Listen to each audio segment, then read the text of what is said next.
नमस्कार दोस्तों, स्वागत है आपका अपने YouTube चैनल में। दोस्तों, हम यहाँ पर कोशिश करते हैं आपके सामने अच्छी अच्छी कहानियाँ लाने की।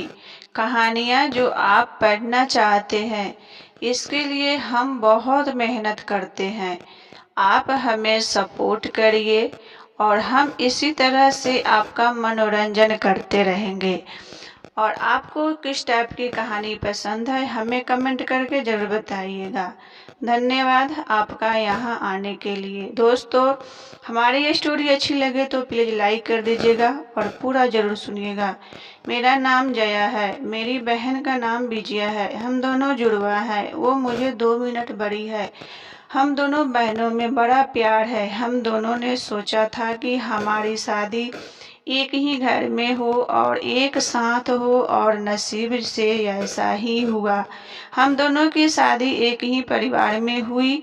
रवि मेरे पति हैं और राहुल मेरी बहन विजया के।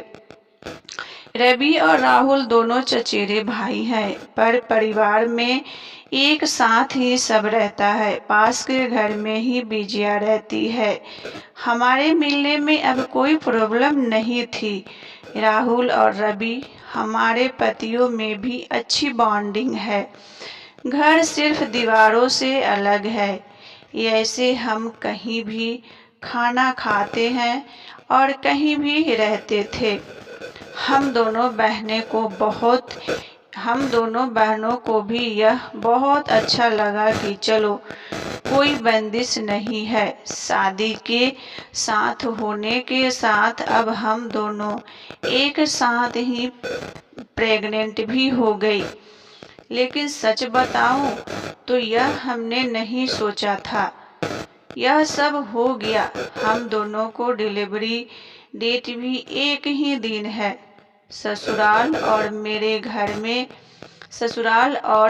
घर में सभी खुश थे।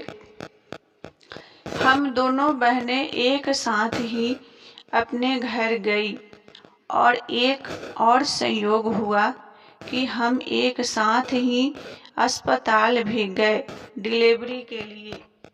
मेरी डिलीवरी में कुछ प्रॉब्लम होने की वजह से ऑपरेशन जरूरी हो गया।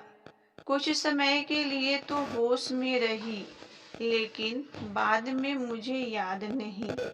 आंख खुली तो पता चला कि मुझे लड़का हुआ है। फिर मैंने पूछा विजया का, तो पता चला उसे लड़की हुई है। उन दोनों का समय भी एक ही था। हम दोनों बहनें खुश थी और कुछ समय बाद ही अपने ससुराल वापस आ गई। अब हम माँ बन गए थे, तो ज्यादातर एक दूसरे के साथ अपने बच्चों को संभालते थे। बच्चे जल्दी ही बड़ा हो जाते हैं। छोटे बच्चे किस पर गए हैं, यह पहले समझ नहीं आता है। थोड़े बड़े होने पर ही पता चलता है। लेकिन जैसे जैसे मेरा बेटा बड़ा हो रहा था, वो न मुझ पर, न अपने पिता रवि पर, न अपने पिता रवि जैसा था, बल्कि वो तो मेरी बहन के पति राहुल जैसा लगने लगा था। पहले मुझे लगा कि यह मुझे ही लग रहा है, लेकिन ऐसा बाहर वाले भी कहने लगे थे। वो मेरे साथ जाता, तब जो मिलता यही कहता, यह राहुल का है, यह राहुल का लड़का है। फिर मैं मना करती, नहीं, यह मेरा और रवि का है। विजया की लड़की बिल्कुल विजया की तरह ही दिखती है, लेकिन मेरा बच्चा उसके पति जैसा क्यों लगने लगा, यह बात मुझे समझ नहीं आई। मेरे पति को एक बार मैंने ऐसे ही उनसे मजाक में कहा कि यह तो राहुल जैसा लगने लगा। वो गुस्सा हो गए, कहने लगे, पागल हो, ऐसे कुछ भी मत बोला करो। मेरी मजाक में कही हुई बात पर वो इस तरह गुस्सा हो जाएंगे, मुझे पता नहीं था, लेकिन ऐसा वो पहली बार ही हुए हैं। अब मेरे मन में कई सवाल मंडराने लगे कि मेरे साथ हो क्या रहा है। मेरी बहन और बाकी सभी को मैंने कुछ नहीं कहा, लेकिन क्या सबको दिखाई नहीं पड़ रहा था? लेकिन कोई भी इस बारे में जिक्र भी नहीं करता। लेकिन कोई भी इसके बारे में जिक्र भी नहीं करता था। कुछ महीने ऐसे ही और चला गया, लेकिन मेरे दिमाग में यह सब चलता ही रहा। फिर मैंने सोचा कि मैं अपनी बहन से बात करूं। मैंने उससे डायरेक्ट नहीं पूछा, क्योंकि हो सकता है वो गलत तरीके से ले ले, और मैं नहीं चाहती थी कि मेरी वजह से उसके और राहुल में कुछ तनाव पैदा हो। मैंने ऐसे ही उससे ही मजाक में ही कहा कि यह तो धीरे धीरे अपने चाचू के जैसा लगने लगा, और लगेगा भी, एक ही परिवार के तो है। वो थोड़ा सा मुस्कुराई। बस अब मैंने पकड़ लिया, क्योंकि मैं अपने बहन को बचपन से जानती थी। कुछ छिपाने वाली मुस्कान थी। वो जल्दी से कुछ बहाना करके वहां से चली गई। इस घर में ऐसी कोई बात है जो मुझसे छिपाया जा रहा है। मैं अब शक भी करने लगी सब पर।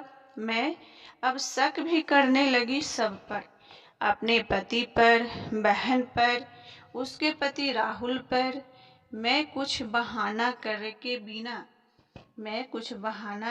बिना बताए अपने घर मायके गई।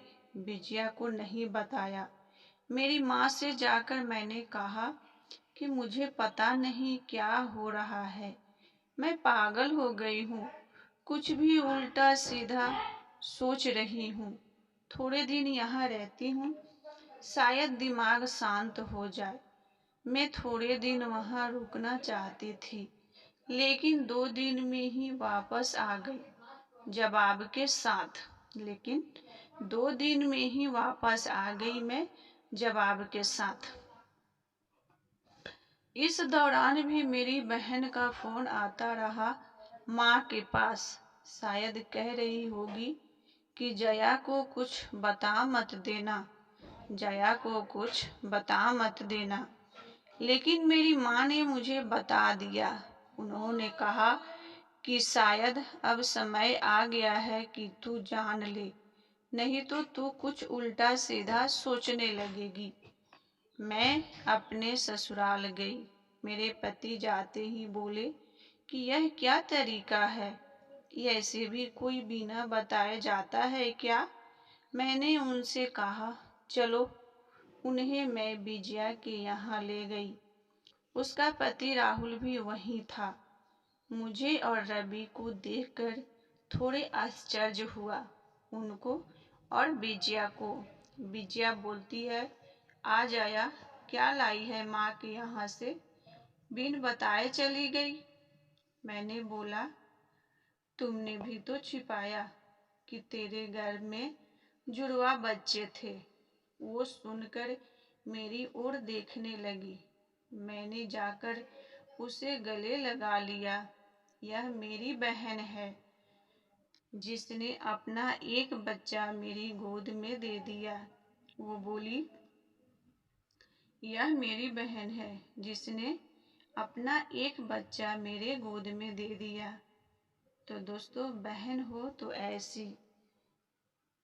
वो बोली कि मैंने सभी को मना किया था, क्योंकि मैं तुझे सरप्राइज देना चाहती थी, लेकिन तेरे समय में कुछ कॉम्प्लिकेशन की वजह से तेरा बच्चा बचा नहीं, और मैं नहीं चाहती थी कि मेरी बहन आंख खोले तो उसे यह सुनना पड़े उसकी गोद सुनी हो गई।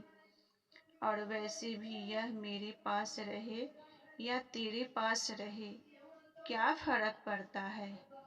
मेरी बहना को गले लगा मैं अपनी बहना को गले लगाकर मैं बहुत रोई।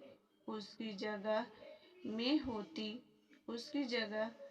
मैं होती तो शायद नहीं कर पाती। लेकिन उसका दिल तो बहुत बड़ा निकला, साथ ही उसके पति राहुल का भी। मेरे पति भी मुझे खुश देखना चाहते थे, इसीलिए वो भी चुप रहे। तो दोस्तों, ये दो बहनें की कहानी है। बहुत अच्छी कहानी है, आप पूरा जरूर सुनिएगा, बहुत मज़ा आएगा। मुझे तो पढ़ने में इतना मज़ा आ रहा है, आप सुनेंगे तो आपको बहुत मज़ा आएगा। तो बहन हो तो ऐसी भगवान सभी को ऐसी बहन दे। चलिए हम आगे की कहानी पढ़ते हैं। ऐसा परिवार और बहन मिल जाए तो और क्या चाहिए। तो दोस्तों, ऐसा परिवार और बहन मिल जाए तो सही में किसी को कुछ नहीं चाहिए। उसके किए एहसान को मैंने अपने पास ही रखा, उसे बहुत प्यार देने को कोशिश करती हूँ। तो दोस्तों, आपको यह कहानी कैसी लगी हमें कमेंट कर जरूर बताइएगा। आप इसी तरह की अच्छी अच्छी कहानियाँ यहाँ पढ़ सकते हैं, तो बने रहिए हमारे साथ और हमें प्यार और सपोर्ट दीजिए। थैंक यू सो मच आपको यहाँ आने के लिए।